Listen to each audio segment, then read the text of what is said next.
নমস্কার বন্ধুরা বন্ধুরা অলরেডি আমরা একটা নিউজ কভার করেছি যেখানে আমরা দেখেছিলাম যে ভোটের আগেই নির্বাচনের আগেই একটা রাতের মধ্যে 135 জনকে গ্রেপ্তার করা হয়েছিল। রয়েছে 23শে এপ্রিল এবং তার আগে এক রাতে 135 জন দাগী অপরাধী পুলিশের জালে।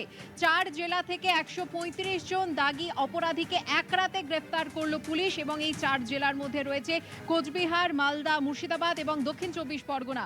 নির্বাচন চলছে, ভোট লুট, নির্বাচনে প্রতিহিংসা করা এবং হিংসা রাজনীতির জন্য বহু জনকে গ্রেপ্তার করা হয়েছে। ভাবুন যদি আপনাকে কালকে কোনো কিছু দোষ করা ছাড়াই গ্রেপ্তার করা হয়, আপনার নামে একটা এফআইআর করা হয়, তাহলে আপনি কি করবেন? এফআইআর জিনিসটাই বা কি, কিভাবে আপনি এখান থেকে রক্ষা পেতে পারেন, এতে জামিন পাওয়া যায় কিনা, সমস্ত কিছু এফআইআর রিলেটেড ইনফরমেশন আজকের ভিডিওতে ডিটেলসে দেখার চেষ্টা করব। ভিডিওটা ভালো লাগলে মাস্ট লাইক করে দেবেন, চ্যানেলটাতে নতুন হয়ে থাকলে সাবস্ক্রাইব করতে ভুলবেন না, আর মাস্ট এই ভিডিওটাকে শেয়ার করে দেবেন সমস্ত বন্ধুবান্ধবদের সঙ্গে যাতে সবাই এফআইআর সম্বন্ধে সচেতন হয়ে যায়। তো চলুন শুরু করা যাক। প্রথমেই আসি, নিউজ দেখতে পাচ্ছেন যে 4 জেলা থেকে শতাধিক গ্রেপ্তার করা হয়েছে। ভোট চলছে এই মুহূর্তে, প্রথম দফার ভোট অলরেডি শেষ হয়েছে, দ্বিতীয় দফার ভোট 29 তারিখ রয়েছে। তার আগে বিভিন্ন ধরনের যে ভোটের যে প্রতিহিংসা হবে সেই প্রতিহিংসাতে বহু মানুষ গ্রেপ্তার হবে। এখন প্রশ্ন হলো, যদি আপনিও এই কোনো কারণে কোনো দোষ না করা সত্ত্বেও এই এফআইআর এর আন্ডারে পড়ে যান তাহলে কি হবে? প্রথমে আপনাকে বুঝতে হবে যে দোষটা কি আপনার। দেখুন, দু ধরনের অফেন্স হয়, একটা হয় কি কগনিজেবল অফেন্স, আর একটা হয় নন কগনিজেবল অফেন্স। কগনিজেবল অফেন্সে যে অপরাধী থাকে সেই অপরাধী কিন্তু কোনো একটা হিনিয়াস ক্রাইম করে থাকে, তবেই সে কগনিজেবল অফেন্সের আন্ডারে পড়বে। যেরকম কি, যেরকম ধরুন কাউকে খুন করে দিল, মার্ডার করে দিল, রেপ করে দিল, কোথাও চুরি ডাকাতি করলো, কিডন্যাপ করলো, এই সমস্ত যে কাজগুলো যদি কোনো অপরাধী করে থাকে তার এগেনস্টে কিন্তু কগনিজেবল অফেন্সের আন্ডারে এফআইআর করা হয়। এই ক্ষেত্রে পুলিশ কিন্তু কিছু দেখবে না, পুলিশ ডাইরেক্ট যাবে, উইদাউট ওয়ারেন্ট আপনাকে কিন্তু গ্রেপ্তার করে আসবে। এর জন্য কোর্টের কোনো অনুমতির দরকার হয় না, কোর্টের অনুমতি ছাড়াই কিন্তু পুলিশ তদন্ত করতে পারে। আরেক ধরনের অফেন্স হয় যেটাকে বলা হয় নন কগনিজেবল অফেন্স। দেখুন, নন কগনিজেবল অফেন্সের ক্ষেত্রে অপরাধটা খুব একটা বেশি বড় থাকে না। এই ক্ষেত্রে যে অপরাধী থাকে সে মেইনলি কোনো অ্যাসল্টের সঙ্গে যুক্ত থাকে, বা ধরুন কাউকে ডিফেমেশন করেছে, ছোটোখাটো ডিফেমেশন করেছে, বা ধরুন কাউকে হালকা মারধর করেছে। তো এই ক্ষেত্রে পুলিশ হঠাৎ করে তার বাড়িতে গিয়ে তাকে অ্যারেস্ট করতে পারবে না, কারণ পুলিশের কাছে তখন কিন্তু ওয়ারেন্ট দরকার। উইদাউট ওয়ারেন্ট পুলিশ তাকে গ্রেপ্তার করতে পারবে না, এবং ইনভেস্টিগেশন চালানোর জন্য পুলিশকে ম্যাজিস্ট্রেটের কাছ থেকে পারমিশন নিতে হবে। এবার যদি দুটোর সামান্য পার্থক্যগুলোকে বুঝি তাহলে আপনি দেখতেই পাচ্ছেন, যখনই কগনিজেবল অফেন্স হচ্ছে তখন কিন্তু পুলিশের কাছে ওয়ারেন্ট দরকার পড়ছে না, উইদাউট ওয়ারেন্ট পুলিশ তাকে গ্রেপ্তার করতে পারছে। কিন্তু যখনই নন কগনিজেবল অফেন্স হচ্ছে তখন কিন্তু পুলিশের কাছে ওয়ারেন্ট দরকার হচ্ছে।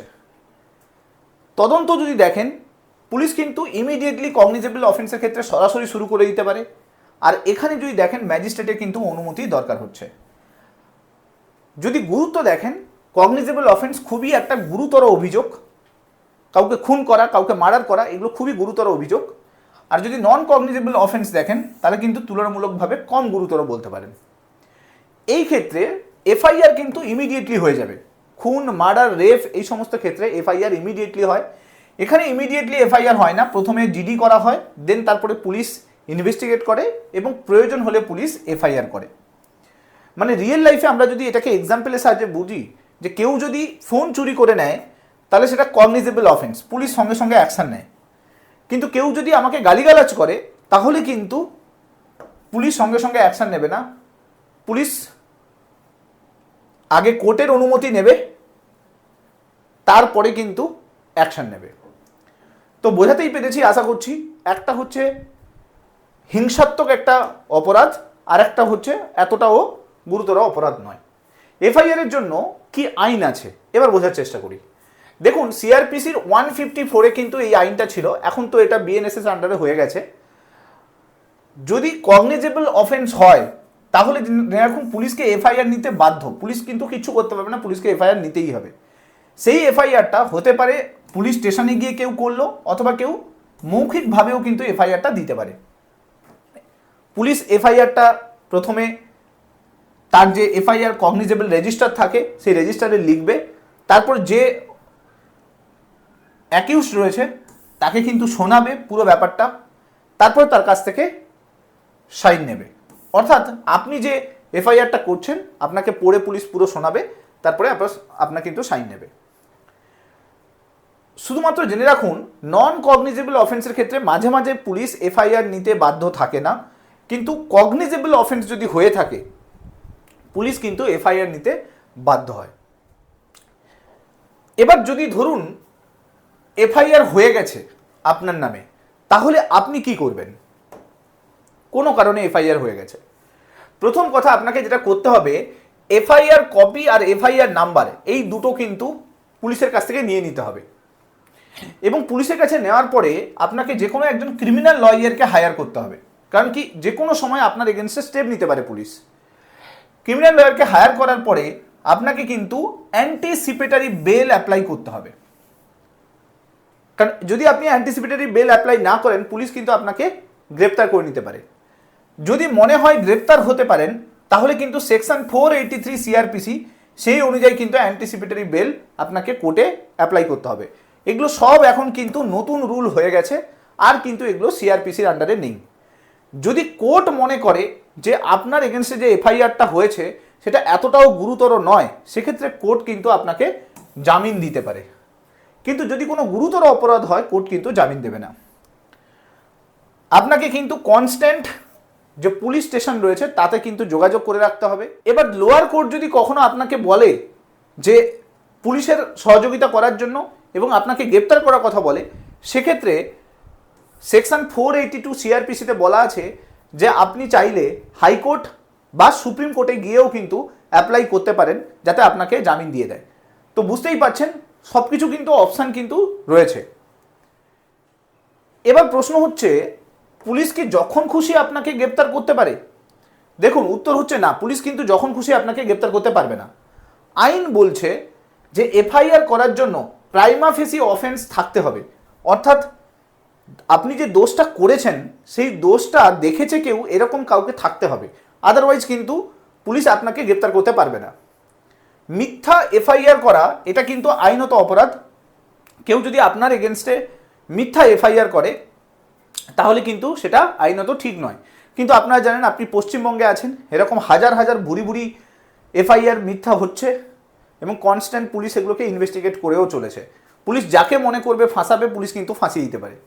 যাই হোক, ললিতা কুমারী ভার্সাস গভর্নমেন্ট অফ উত্তরপ্রদেশ এই সুপ্রিম কোর্ট কেসে বলা হয়েছে যে কগনিজেবল অফেন্সের ক্ষেত্রে এফআইআরকে ম্যান্ডেটারি করতে হবে এবং পুলিশ এফআইআর নিতে অস্বীকার করতে পারবে না, অর্থাৎ পুলিশকে এফআইআর মাস্ট নিতে হবে। এবং কিছু ক্ষেত্রে পুলিশকে কিন্তু প্রাইমারি এনকোয়ারিও করতে হবে, অর্থাৎ শুধু এফআইআর নিয়ে হলে হবে না, তারপরে ইনভেস্টিগেশন কোর্টে যাওয়ার পরে ইনভেস্টিগেশন হবে এরকম নয়, প্রাইমারি এনকোয়ারিও করতে হবে। এবার আসি, যদি পুলিশ এফআইআর না নেয় তাহলে আপনি কি করবেন? দেখুন এইখানে কয়েকটা সতর্কতা আপনাকে অবলম্বন করতে হবে। ইনকেস যদি পুলিশের কাছে আপনি এফআইআর করলেন আর পুলিশ এফআইআর নিল না, তাহলে ইমিডিয়েটলি আপনাকে এসপি অফিসে কন্ট্যাক্ট করতে হবে। সেকশন 154 ক্লজ 3 সিআরপিসি অনুযায়ী এখানে বলা আছে যে পুলিশ যদি এফআইআর না নেয় তাহলে যিনি পুলিশ সুপারিনটেন্ডেন্ট থাকবেন অর্থাৎ এসপি থাকবেন তাকে কিন্তু মাস্ট এফআইআরটা নিতে হবে।